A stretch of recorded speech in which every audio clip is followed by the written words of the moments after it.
Hello friends, मैं आपको बताऊंगा मैरिज असिस्टेंस स्कीम में हम अपना फॉर्म ऑनलाइन कैसे कर सकते हैं और इसमें एज क्वालिफ़िकेशन की क्या नीड है और इसमें डॉक्यूमेंट्स क्या क्या लगते हैं। सबसे पहले हमने जितने भी डॉक्यूमेंट है वो ओरिजिनल स्कैन कर लेने हैं अपने लैपटॉप या पीसी में। तो उसके बाद मैं आपको बताता हूँ कि इसमें डॉक्यूमेंट की क्या क्या हमें नीड है जो हमने स्कैन करने हैं। आइडेंटिटी प्रूफ में हम डॉक्यूमेंट में आधार कार्ड अपलोड करेंगे। आधार कार्ड हमारा फ्रंट साइड और बैक साइड हमने स्कैन करके उसको मर्ज करना है। उसके बाद डेट ऑफ बर्थ में हम जिसका भी फॉर्म ऑनलाइन करेंगे उसकी अगर 10th क्लास की मार्कशीट हो या डेट ऑफ बर्थ मतलब किसी स्कूल से वो इशू हुई हो या फिर पुलिस स्टेशन वगैरह कहीं से भी बनी हो वो हम अपलोड कर सकते हैं। उसके बाद आधार कार्ड हमने स्कैन करना है। उसके बाद एड्रेस प्रूफ में भी हम आधार कार्ड ही अपलोड करेंगे। उसके बाद डोमिसाइल सर्टिफिकेट चाहिए।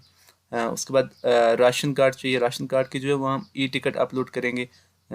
उसके बाद बैंक पासबुक चाहिए। उसके बाद मैरिज कार्ड चाहिए। मैरिज कार्ड जो है हम खुद ही अपने पीसी या लैपटॉप में बना के वही अपलोड कर देंगे। इसमें कोई भी गेस्टेड ऑफिसर की मतलब अटैच्ड किया हुआ नहीं होना चाहिए। उसमें कोई भी मतलब ऐसी नीड ही नहीं है कि किसी गेस्टेड ऑफिसर से अटैच्ड हुआ हो। उसके बाद एजुकेशन क्वालिफिकेशन की अगर हम बात करें, जिस भी लड़की का हम जो ये फॉर्म ऑनलाइन करेंगे उसकी मिनिमम 8th पास होनी चाहिए। उसके बाद अगर हम साइट की बात करें, इसकी जो साइट है वो है जन सुगम। चलिए हम एक फॉर्म ऑनलाइन करके देखते हैं। तो सबसे पहले हम अपना ब्राउज़र ओपन कर लेते हैं, क्रोम को। यहाँ पे हम टाइप करते हैं जन सुगम। उसके बाद इंटर करते हैं। इस तरह से इंटरफेस हमारे पास ओपन करके आ जाएगा। सर्विसेज प्लस की साइट है ऊपर।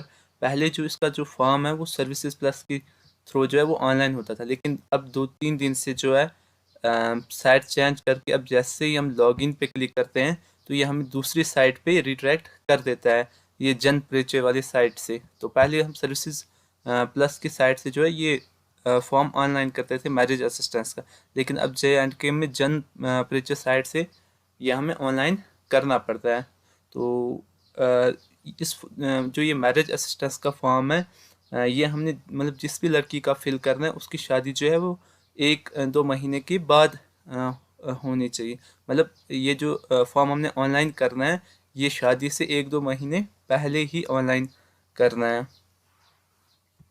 तो यहाँ ऊपर जो है वो जब हम एक नया फॉर्म ऑनलाइन करेंगे तो यहाँ ऊपर रजिस्टर नो पे पहले क्लिक करेंगे। पहले हम एक आईडी और पासवर्ड क्रिएट कर लेंगे। यहाँ पे जो है सिटीज़न का मतलब जिस भी लड़की का फॉर्म ऑनलाइन करेंगे उसकी मेल आईडी, मोबाइल नंबर या आधार कार्ड जो है वो हमने फिल करना है। तो हम मेल आईडी से पहले यूज़र आईडी क्रिएट करते हैं।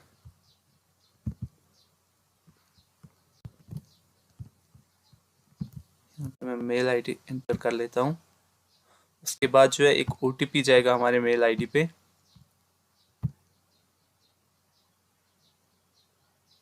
ये ओटीपी आ गया। तो ये ओटीपी मैं वहाँ पे फिल कर लेता हूँ कॉपी करके।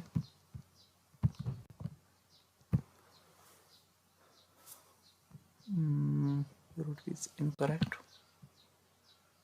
401775 401775 40715। हाँ, ओटीपी जो है वो लग गया है। उसके बाद यहाँ इंटर नेम में हम जिसका भी नाम है, जो पहले हम फर्स्ट नेम फिल करेंगे, उसके बाद लास्ट नेम फिल करेंगे, उसके बाद जेंडर सेलेक्ट करेंगे।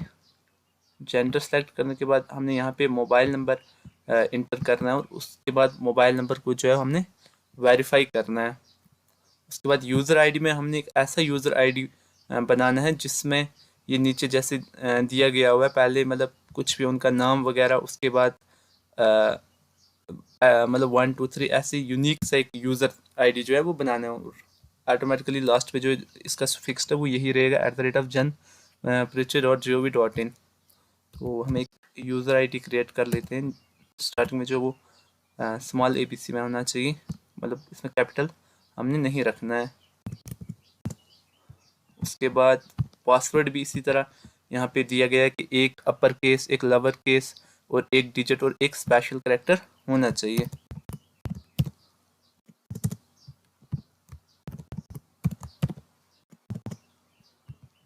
अब मैं जो हूँ वो कॉन्टैक्ट नंबर को वेरीफाई कर लेता हूँ। तो जैसे ही हम सबमिट करते हैं तो उसके बाद हमारी जो रजिस्ट्रेशन है वो कंप्लीट हो जाती है और यहाँ पे उसके बाद एक चेक मार्क भी आ जाता है। उसके बाद हमने यहाँ पे प्रोसीड टू लॉगिन पे क्लिक करना है। प्रोसीड टू लॉगिन पे क्लिक करने के बाद अब हमने यहाँ पे लॉगिन पे क्लिक करना है। ये फिर से हमें जो है वो रिडायरेक्ट जन परिचय वाली साइट पे कर देगा। उसके बाद अब यहाँ पे हमने यूज़र आईडी में जो हम अपना mail ID, mobile number fill कर सकते हैं, क्योंकि आधार के साथ हमने अथेंटिकेट नहीं किया, हमने मोबाइल और ईमेल आईडी से अथेंटिकेट किया है। तो हम अपनी मेल आईडी ही फिल कर देते हैं। इसमें कॉपी पेस्ट नहीं हो रहा है तो हमें वैसे ही टाइप करना पड़ेगा। उसके बाद यहाँ नेक्स्ट पे क्लिक करना है। नेक्स्ट पे क्लिक करने के बाद यहाँ पे 2 स्टेप अथेंटिकेशन मांगेगा। तो इसके लिए जो हम मोबाइल पे भी OTP भेज सकते हैं और मेल आईडी पे भी OTP भेज सकते हैं।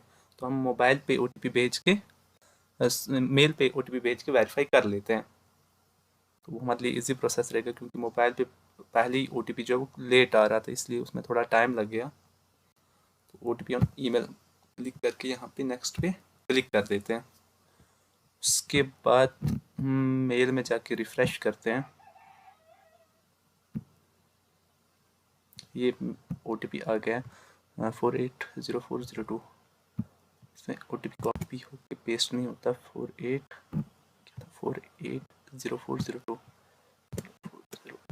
उसके बाद नेक्स्ट पे हमने क्लिक करना है और यहाँ पे जो है अब हम सक्सेसफुली लॉग्ड इन हो गए हैं। अब ये डायरेक्ट हमें जो है वो सर्विसेज प्लस वाली साइट पे जो है वो रिडायरेक्ट कर देगा। जैसे हम पहले फाइल ऑनलाइन करते थे सर्विसेज प्लस की साइट से जाके, वैसी अब भी फाइल ऑनलाइन हो रही है। तो बस आगे वो सेम ही है। उसके बाद हमने यहाँ पे अप्लाई फॉर सर्विसेज पे क्लिक करना है, व्यू ऑल अवेलेबल सर्विसेज पे क्लिक करना है। अगर अब हम मतलब सर्विसेज प्लस से जाके अपनी रजिस्ट्रेशन करते हैं तो वहाँ पे जो है वो मैरिज असिस्टेंस स्कीम शो नहीं हो रहा है। पहले वो 16 के 17 नंबर पे शो हो रहा था, लेकिन अब वहाँ से शो नहीं हो रहा है। अब हमें पहले जो है वो इस परिचय वाली साइट पे आना है और यहाँ पे यूज़र आईडी क्रिएट करके यहाँ पे जो है वो हमने लॉगिन करना है। तो उसके बाद apply for services, view all available services और यहाँ सर्च में हमने लिखना है मैरिज असिस्टेंस स्कीम और ये आगे application for obtaining financial assistance under marriage assistance scheme, इस पर अब हमने क्लिक करना है। इस पर क्लिक करने के बाद यहाँ पे हमने अपनी डिस्ट्रिक्ट चूज़ कर लेनी है। स्टेट जो है वो ऑलरेडी चूज़ है हमारी J&K, और डिस्ट्रिक्ट चूज़ करने के बाद यहाँ पे हमने एप्लीकेशन को फ़ोटोग्राफ अपलोड करना है। डॉक्यूमेंट जो इसमें हमने पहले ही स्कैन कर लेने हैं। यहाँ से हम जाके फ़ोटोग्राफ को अपलोड कर लेते हैं। यहाँ पे यहाँ पे जो हमने बैंक सेलेक्ट करना वो हमें यहाँ पे एक ही ऑप्शन मिल रहा है J&K बैंक का। बाकी जो फ़िलहाल अभी हम नहीं कर सकते, क्योंकि इसमें अभी ऑप्शन एक ही दे के रखा हुआ है। फॉर्म में जो भी वहाँ पे मतलब सब कुछ हमने फिल करना है, मैरिज डेट, पेरेंटेज वगैरह एज़ पर 10th क्लास की मार्कशीट जो है उसी के मुताबिक। तो उसके बाद लास्ट पे हमने ये कैप्चा फिल करना है। उसके बाद जो है हम ड्राफ्ट पे क्लिक करेंगे। यहाँ पे हमने फ़ोटो भी अपलोड करना है, मतलब ऊपर नहीं। ड्राफ्ट पर क्लिक करने से हमारी जो एप्लीकेशन जो भी हमने डिटेल फिल की है वो सेव हो जाएगी। तो अगर हम कुछ गलती भी करते हैं तो नेक्स्ट टाइम हमें ये सब भरना नहीं पड़ेगा। ड्राफ्ट पे क्लिक करने के बाद ये हमारे इस रेफरेंस नंबर से सेव हो गई है। तो उसके बाद फिर से हमने यहाँ पे कंसेंट पे क्लिक करके यहाँ पे हमने कैप्चा फिल करना है। उसके बाद यहाँ पे सबमिट पे हमने क्लिक करना है। ये बता रहा है you are requested to enclose the documents given on the next page, और यहाँ पे हमने जो फाइनल सबमिशन कर देना है।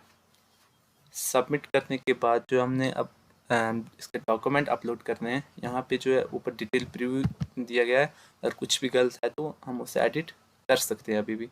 तो यहाँ पे एडिट वाले बटन पे क्लिक करके हमने एडिट करना है। अब हमारी जो डिटेल है वो सब सही है, तो अब हमने यहाँ पे अटैच एनेक्चर पे क्लिक करके डॉक्यूमेंट अपलोड करने हैं। डॉक्यूमेंट हमने पहले से ही स्कैन कर रखे हैं, तो आप भी डॉक्यूमेंट पहले से ही स्कैन करके रखें। डॉक्यूमेंट की जो साइज़ है वो 200 KB से कम होना चाहिए।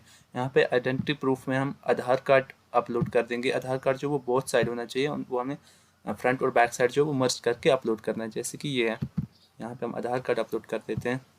उसके बाद डॉक्यूमेंट का फॉर्मेट JPG होना चाहिए। उसके बाद एड्रेस प्रूफ में भी हम आधार कार्ड ही अपलोड कर देते हैं। यहाँ पे चूज़ फाइल पे क्लिक किया और यहाँ पे आधार कार्ड को अपलोड करना। उसके बाद राशन कार्ड में राशन कार्ड सेलेक्ट करके inner and both voter side, यानी हमने जो है वो इसकी टिकट अपलोड करनी है, क्योंकि उसमें वो सारा डिटेल मेंशन होता है। उसके बाद क्वालिफ़िकेशन में जो है वो उनकी क्वालिफ़िकेशन सर्टिफिकेट अपलोड करने। क्वालिफ़िकेशन जो है वो मिनिमम 8th पास होनी चाहिए, जिस भी लड़के का हम फॉर्म ऑनलाइन कर रहे हैं। मार्कशीट अपलोड करनी है। उसके बाद डेट ऑफ बर्थ प्रूफ में भी हमने उनके स्कूल की जो सर्टिफिकेट है वो अपलोड कर देंगे, मतलब जिस पे डेट ऑफ बर्थ मेंशन हो।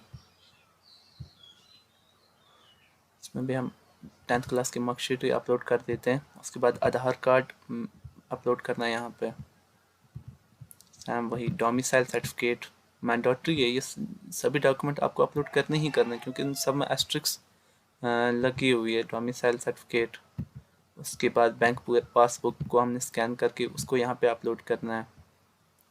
उस पर जो IFSC कोड मेंशन होना चाहिए बैंक पासबुक पे। उसके बाद यहाँ पे हमने मैरिज कार्ड अपलोड करना है। यहाँ पे जो ये एस्ट्रिक्स लगा हुआ है, ये सभी डॉक्यूमेंट हमने अपलोड करना ही करना है।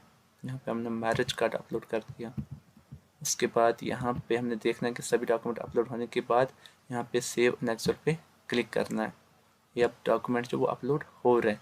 जितने भी डॉक्यूमेंट्स हैं उनका साइज जो है वो 200 KB से कम होना चाहिए, और सभी जो है वो JPG फाइल में तो अपलोड हो जाएंगे। ये एक बार प्रीव्यू करके हम डिटेल देख सकते हैं। और उसके बाद जो है हम लास्ट पे हमने यहाँ पे सबमिट पे क्लिक करना है। हम इसको भी Ctrl+P करके ये वाला प्रिंट भी जो है वो कस्टमर को दे सकते हैं, मतलब उनके सेटिस्फेक्शन के लिए। वैसे ये वाला मैंडेटरी नहीं है, बट अगर हम चाहें तो उन्हें दे सकते हैं, क्योंकि इस पर फोटो वगैरह सब कुछ आता है कि हमने डॉक्यूमेंट क्या अपलोड किया, सभी डिटेल। और लास्ट पे हमने यहाँ पे सबमिट पे क्लिक करना है। सबमिट के बाद ये जो वो आपकी फ़ाइल जो वो सबमिट होगी, और लास्ट पे ये जो है ये स्लिप जो है वो हमने कस्टमर को देनी है। और यहाँ पे जो प्रिंट करके हम इसको प्रिंट कर सकते हैं और एक्सपोर्ट टू PDF करके PDF में इसको सेव कर सकते हैं। तो ये प्रिंट जो हमने वो कस्टमर को देना, उनको मतलब उनको एक फ़ाइल बनानी पड़ेगी, उसके साथ सभी ये डॉक्यूमेंट अटैच करने पड़ेंगे। मतलब जितने भी डॉक्यूमेंट यहाँ पे उन्होंने ऑनलाइन इसके साथ लगाए हैं, वो सब कुछ जो है वो उन्हें एक फ़ाइल बना के भी एक हार्ड कॉपी जो है वो सबमिट करवानी पड़ेगी सोशल वेलफेयर ऑफिस में जाके। उसमें ये स्लिप भी उनको अटैच करनी पड़ेगी। बाकी जितने भी डॉक्यूमेंट उन्होंने ऑनलाइन अपलोड करवाए हैं वो सभी उसके साथ अटैच करने हैं, कि इवन के मैरिज कार्ड भी सब कुछ उस फाइल के साथ अटैच करने के बाद उसका एक फॉर्म भी प्रिंट होगा। तो उसके बाद वो जो है वो सोशल वेलफेयर ऑफिस में जाके उन्हें सबमिट करवानी है फ़ाइल।